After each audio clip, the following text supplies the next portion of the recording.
Hello friends, welcome to my channel.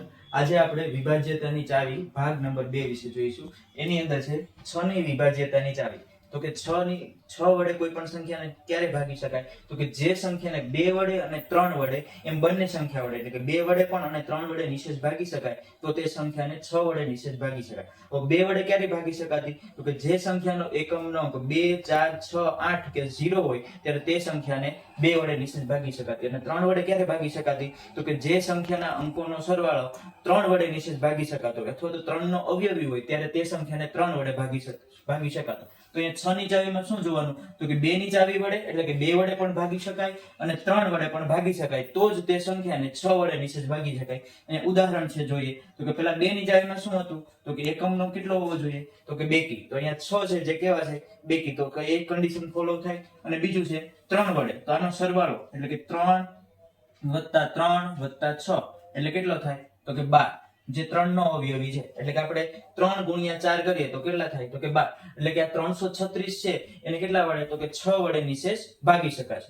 એના પછી છે 8 ની ચાવી. તો કે જે સંખ્યાના છેલ્લા 3 અંકોને 8 વડે નિશેષ ભાગી શકાય અથવા તો છેલ્લા 3 અંક કેવા હોવા જોઈએ? તો કે 0 0 0. એટલે કે એકમ, દશક, સો આ 3 અંકો 3 સ્થાનોથી બનતી સંખ્યા ને 8 વડે નિશેષ ભાગી શકાય અથવા તો છેલ્લા 3 એકમ, દશક ને 100 કેવા હોવા જોઈએ? 0 0 હોય તો એ સંખ્યાને કેટલા વડે? તો કે 8 વડે નિશેષ ભાગી શકાય. અહીં આપણે એક ઉદાહરણ જોઈએ તો કે 5984.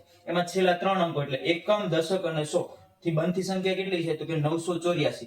એને જો 8 વડે ભાગી શકાય એટલે કે 984 ભાગ્યા 8 કરો તો કેટલો જવાબ આવે? 123 જવાબ આવે. એટલે કે 5984 ને પણ કેના વડે? તો કે 8 વડે નિશેષ ભાગી શકાશે. હવે અહીંયા જુઓ 7000 છે તો એના છેલ્લા 3 અંક કેટલા છે? તો કે 0 0 0. એટલે કે આ 7000 ને પણ કેટલા વડે? તો કે 8 વડે નિશેષ ભાગી શકાશે.